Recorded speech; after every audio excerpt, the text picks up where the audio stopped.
As I'm cleaning out the camper today after getting home from Virginia, I found something interesting. So I have a feeling I know what our next few episodes are going to be about. I found this, which is not related. So, okay, I found this, which is also not related. And then I also found a large area of water damage underneath the bed. So water was coming in there, I think, through that window. The last time it really poured and the mattress was getting wet, but I kind of probed around and this is all solid, at least to the feel.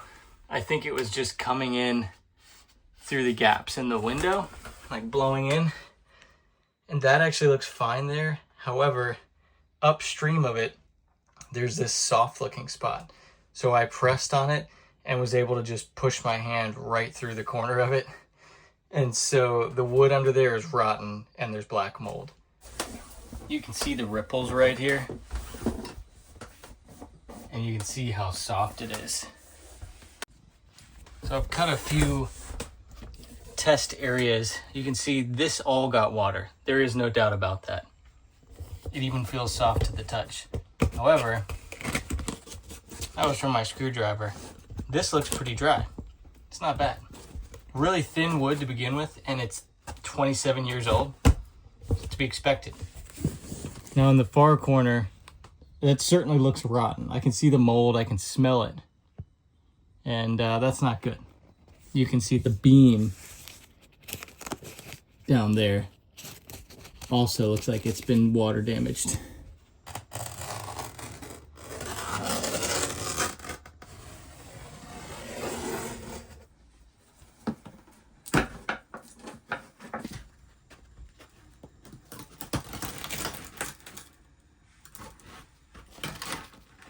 It's crazy, you can actually smell the rot. It smells like wet wood in here. There's some. This one looks a little rotten. That one's gonna be indefinitely in the corner there.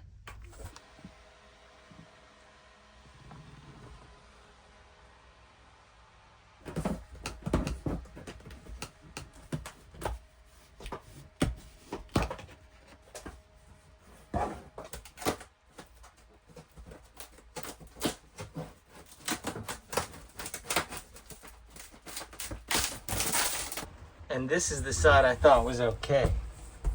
But this side's actually wet to the touch. It's actually wet. That's really bad.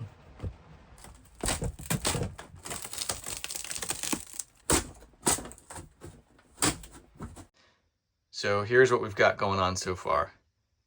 Looks a lot different than it did in the last video, in a bad way.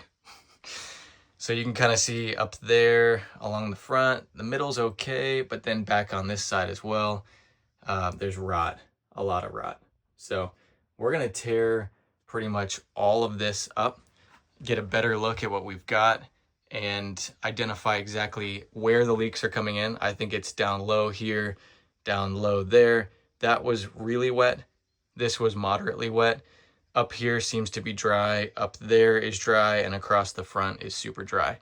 So we're gonna tear into that, find the leak, and then we're gonna open things up from the outside and make our final repairs and seals. Here's a look at everything with the bed and insulation out. So the next step here in preparation for this is to really go outside and see where water's leaking in. I've put a tarp over the roof of the camper, but it's still a little wet up here, fresh water, and down here it's dried out. So that side is covered, this side's still leaking, but less than it was. So let's go up front, take a peek, see what we can find. Likely suspect, maybe something I should have caught before all this happened. I mean, the rust here, dead giveaway that there's been water in there. Something I overlooked when we bought this thing.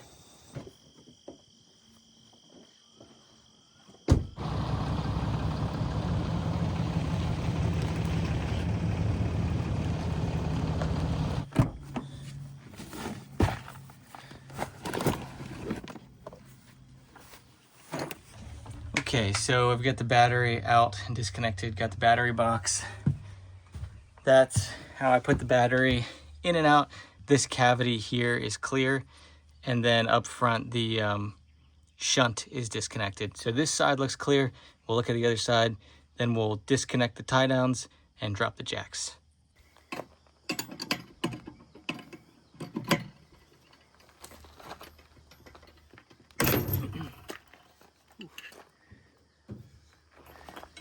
Every time I smash a wrench into the truck, there is no good way of doing this.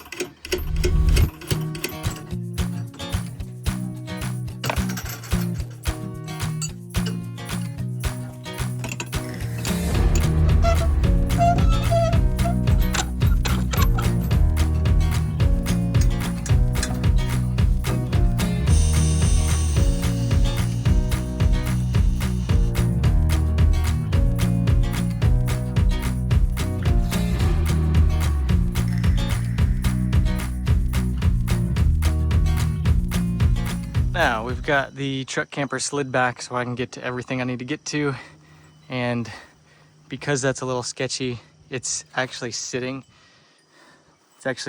right there on this chunk, but the majority of it is not sitting on anything but the jacks. I want to be super safe in case these rear jacks were to fail. I'm gonna put these back on in the front and strap that down. So let's do that. What we're gonna do now is we're gonna start pulling the caulk out from these seals here, pull this out. Ultimately what we're going for is to remove this edge seal here. We're gonna pull the caulk off, we're going to pull the rubber out of the middle, then we're gonna go through and unscrew it, and it should peel right down.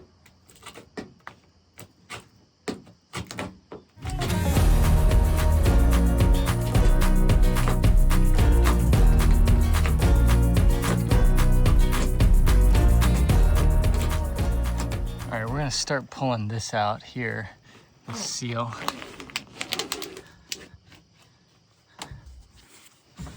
And those guys actually look pretty dang decent. All the way till you get up to the front, and then they look pretty dang bad. So I think that's probably where our water is exiting.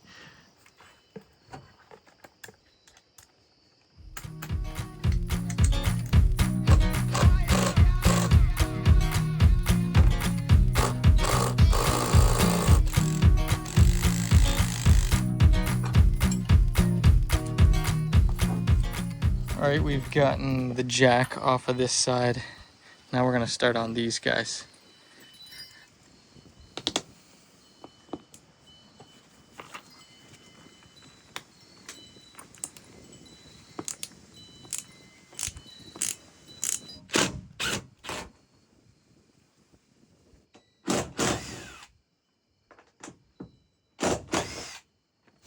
As you can see, this has been rotting for a while because up front in the most rotted out part, this is what we found. I mean, look at that. There's like nothing left.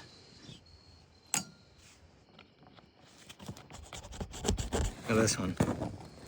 That one's just kind of like snapped off.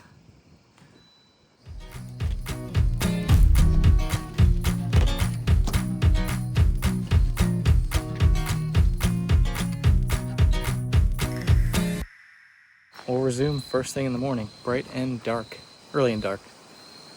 Early in the morning, we'll resume.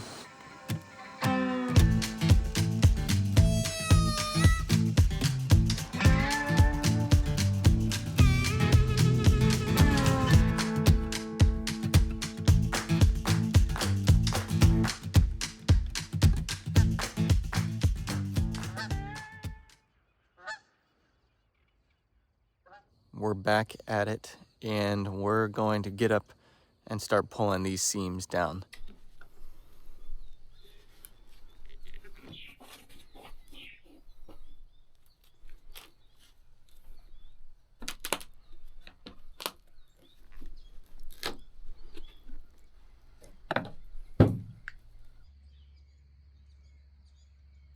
There you can kind of see it. It's starting to show the rot right there. And now we just have these little staples to pull out. If you start looking in here, you can see the rot. This is the worst corner It gets better as you go back. The wood above it is a little bit stained, but pretty much fine.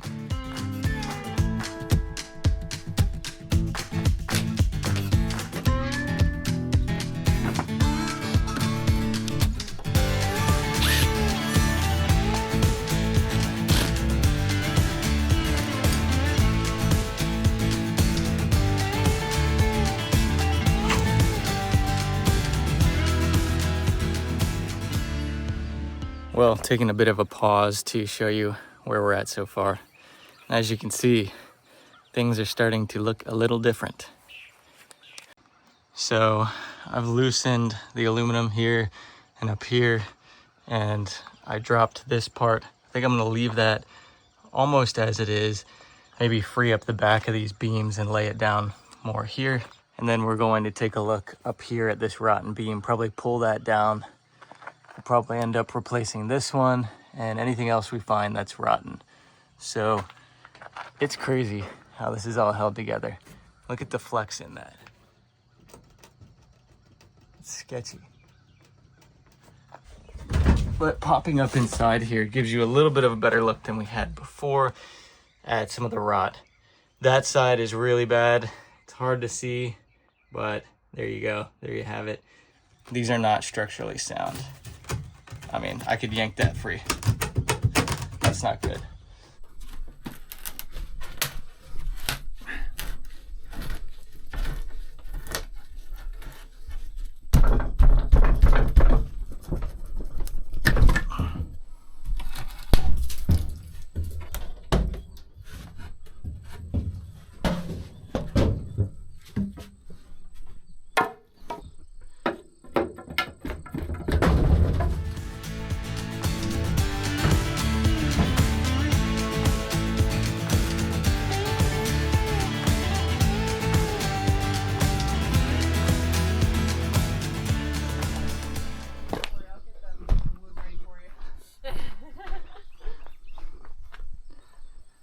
All right, small update. We've ripped out a lot of these boards. So we've got the main center one in, and then the two edges, of course, and the front still in. What I'm doing now is I'm taking screws out of this because it's fairly free to try to replace it. Now, a lot of these screws are rusted out, and so I've drilled out many of them. Back here is a little bit of a concern because there's wiring that runs through there, and I can't really get to that without taking the wall out in here. But if you look up there, it's dry as a bone. There's no rot whatsoever up there. So I think what I'm gonna do is I'm gonna cut this beam like here. I'm gonna attach another one to come all the way out to the end here, and then I'm gonna put a doubler on the inside to kind of hold everything in place. Then we're gonna screw through the side into that doubler and sandwich everything. And that should work just fine for what we need.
So a little bit of a progress update.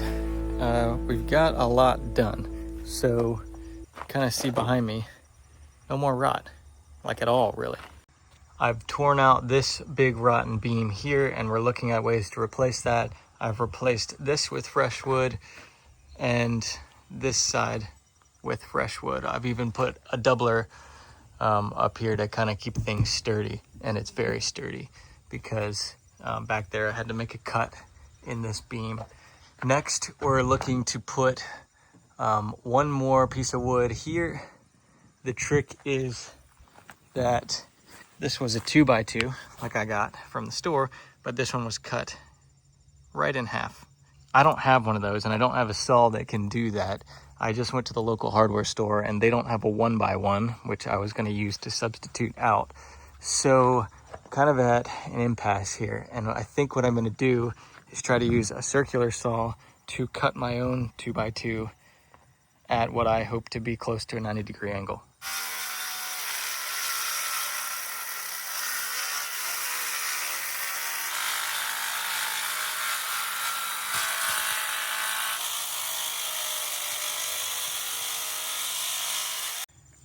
So that strange cut that I made seems to have worked. It's not perfect, but none of this is.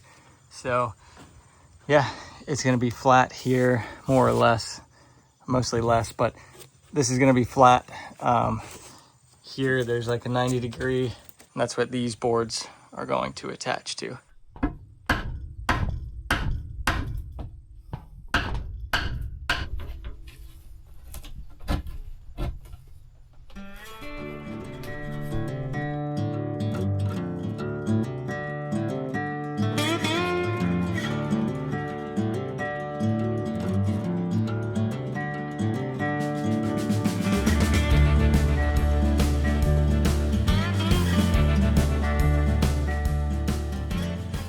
All right, check it out. I think we're in much better shape than we were this morning. So all fresh wood. We've got some extra supports in here for when the floor goes in. But yeah, I think that's all looking good. We're gonna clean these edges, clean the aluminum up. We're gonna put down new butyl tape, and then we're gonna patch everything back together.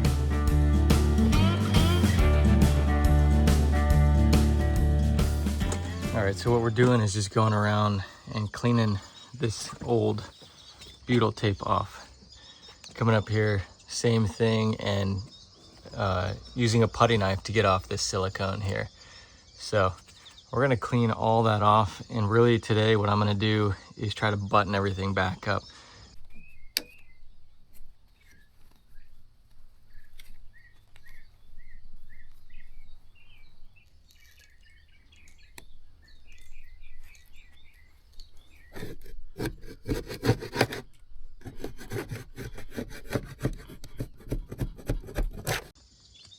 Check that out. Big sticky ball of butyl tape. All right, so what I'm gonna do next is I'm gonna go along and start patching the aluminum siding back up onto the camper. Once I get that kind of held in place, stitched up into place, I'm gonna go back through and put butyl tape on everything and then reattach this flange or seal or whatever you wanna call it to the side to waterproof everything. I don't have a pneumatic stapler to kind of put this stuff back up and hold it generally in place, so that is a drawback, but I'm gonna use these little teeny screws instead. Hopefully that'll work.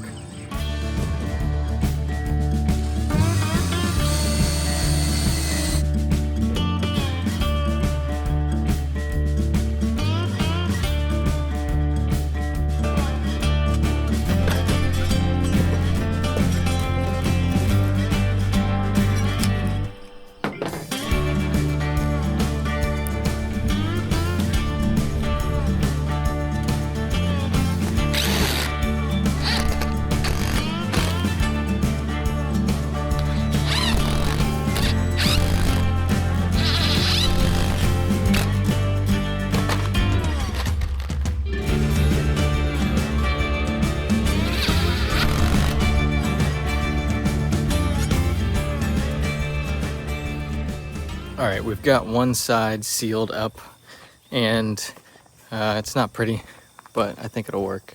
So, yeah.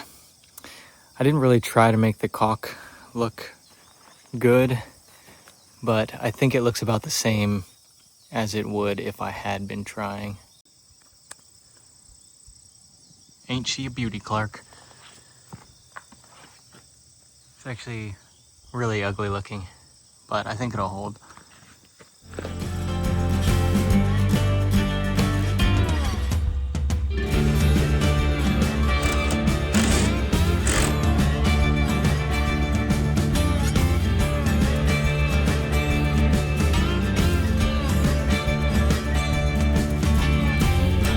Major improvement out here. Lots and lots of silicone used. I used a full tube for each side.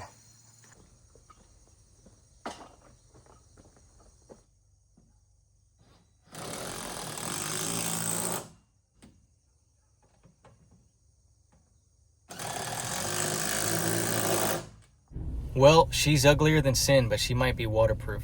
So that's the end of this episode. The next episode, we're going to jump inside the camper and start redoing the bed area of that, laying some insulation, and making it look a little bit prettier than it is right now. Thanks for watching, and we will see you next week.